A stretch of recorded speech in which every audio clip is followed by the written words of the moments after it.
"Hey waitress, this food is terrible." The rude customer waved dismissively at Carmen Garcia, who had been serving mediocre diner food for 18 months while trying to rebuild her life. The customer saw her as part of the problem, just another incompetent worker in a bad restaurant. But Carmen had once been the youngest chef ever to earn 2 Michelin stars. And tonight she was going to break every rule in the employee handbook to show a visiting food critic what real cooking looked like, even if it cost her the only job she could find. Welcome to the Human Stories. Before we begin, tell us in the comments, where in the world are you watching from today? And if you believe everyone deserves respect, regardless of their job title, hit that subscribe button. This story will show you that sometimes the most extraordinary talent is hiding in the most ordinary places. Carmen Garcia wiped down table 6 for the 3rd time, her hands moving automatically while her mind was somewhere else entirely. At Mel's downtown diner, the coffee was bitter, the burgers were greasy, and the customers treated her like she was invisible. "Excuse me, waitress," barked a man in an expensive suit. "This burger is overcooked and the fries are cold. What kind of place are you running here?" Carmen forced a smile that had become second nature after 18 months of similar complaints. "I'm sorry, sir. I'll speak to the kitchen about getting you a fresh order." "Don't bother," he replied, standing up and throwing his napkin on the table. "This place is a dump, and the service is just as bad as the food." As he stormed out, Carmen felt the familiar sting of being blamed for problems she couldn't control. To customers like him, she wasn't Carmen Garcia, former culinary prodigy who had earned 2 Michelin stars by age 28. She was just another unskilled worker in a dead-end job. But Carmen remembered a different life. 3 years ago, she had been the head chef at Alma, the most exclusive restaurant in the city. Food critics called her a culinary genius. Celebrities made reservations months in advance. Her dishes were featured in magazines, and culinary schools studied her techniques. Then came the lawsuit. A former business partner accused her of stealing recipes, claiming that her signature dishes were actually his creations. The legal battle destroyed her reputation, drained her savings, and ended with a settlement that banned her from working in fine dining for 2 years. Overnight, Carmen went from culinary celebrity to unemployable. No high-end restaurant would hire someone involved in a recipe theft scandal, regardless of her talent. "Carmen, table 12, needs their check," called out Mel, the diner's owner, interrupting her memories. "Coming, Mel," she replied, grabbing the receipt pad from her apron.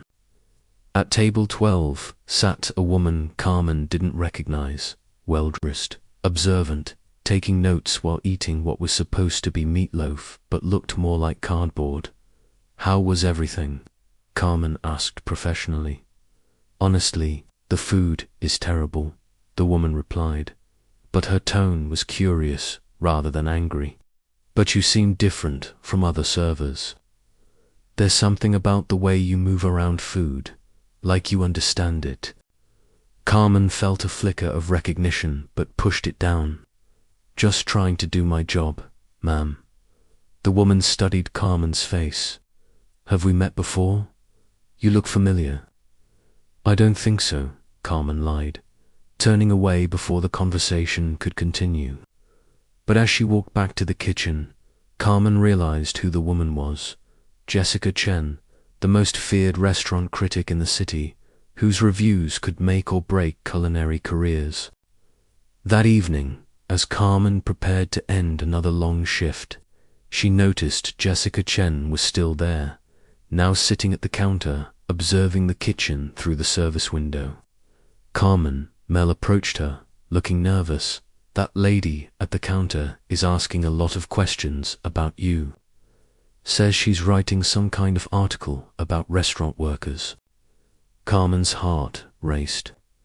If Jessica recognized her, the story of a fallen Michelin-starred chef working at a diner would be front-page news in the food world. I told her, "You're just a regular waitress," Mel continued, "but she seems really interested in talking to you." Carmen made a decision that would change everything. Instead of hiding, she walked directly to Jessica's table. "I know who you are," Carmen said quietly, "and I think you know who I am." Jessica looked up from her notebook. Carmen Garcia, former head chef at Alma, 2 Michelin stars, youngest chef to achieve that recognition in the city's history. Former being the key word, Carmen replied bitterly. "The lawsuit," Jessica said. "I followed that story. Many of us in the industry thought the accusations were baseless, didn't matter. My reputation was destroyed. No one would hire me." Jessica gestured to the empty seat across from her. "Sit, please." Carmen hesitated, then sat down, still wearing her waitress apron and smelling like fryer oil. "Carmen, I've been coming to diners like this for weeks, researching how the restaurant industry treats its workers, but finding you here, this isn't just about worker treatment anymore. This is about what happens when the industry destroys its own talent." "I'm not talented anymore," Carmen said. "I serve coffee and take orders. That's all I am now." "No," Jessica said firmly. "That's all they've allowed you to be. But talent doesn't disappear because of legal problems or bad publicity." Jessica pulled out her phone and showed Carmen something that made her gasp. "Do you know what this is?" On the screen was a photograph of one of Carmen's signature dishes from Alma, seared duck breast with pomegranate molasses and quinoa tabbouleh. "I took this photo 3 years ago," Jessica continued. "I still remember every flavor, every texture. It was the best meal I'd ever eaten.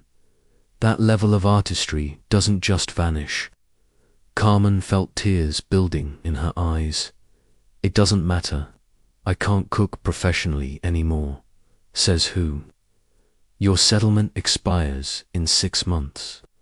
But more importantly, who says you can't cook here, tonight? Here, Mel would fire me if I touched his kitchen.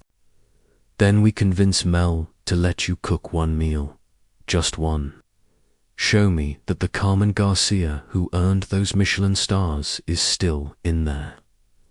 Carmen looked around the tired diner with its worn booths and flickering fluorescent lights. With what ingredients? Frozen patties and canned vegetables. Jessica smiled. The greatest chefs in history made extraordinary food with whatever they had. Escoffier revolutionized French cuisine during wartime rationing. What can Carmen Garcia do with a diner kitchen?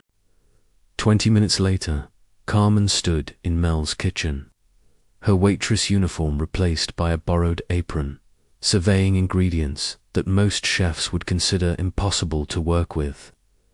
"You got 30 minutes, Mel said skeptically. "And if you burn down my kitchen, you're paying for it." "Understood," Carmen replied, her voice already changing from defeated waitress to confident chef. Jessica sat at the counter, notebook ready, as Carmen began to work. Using frozen ground beef, Carmen created delicate meatballs seasoned with herbs she found growing wild behind the diner. The canned tomatoes became a complex sauce with depth and character through careful reduction and seasoning. Instant mashed potatoes were transformed with cream, butter, and technique into something resembling a high-end puree. But the real magic happened with dessert. Using day-old bread, eggs, milk, and cinnamon, Carmen created a bread pudding that filled the entire diner with an aroma so incredible that other customers stopped eating to watch her work. "How is she doing that?" whispered a customer who had complained about the food earlier. Carmen moved through the kitchen like a conductor leading an orchestra, every motion precise and purposeful. Her hands, which had spent 18 months carrying coffee pots and order pads, remembered their true calling. "Behind you," she called out to Mel's regular cook, using kitchen language that felt like coming home.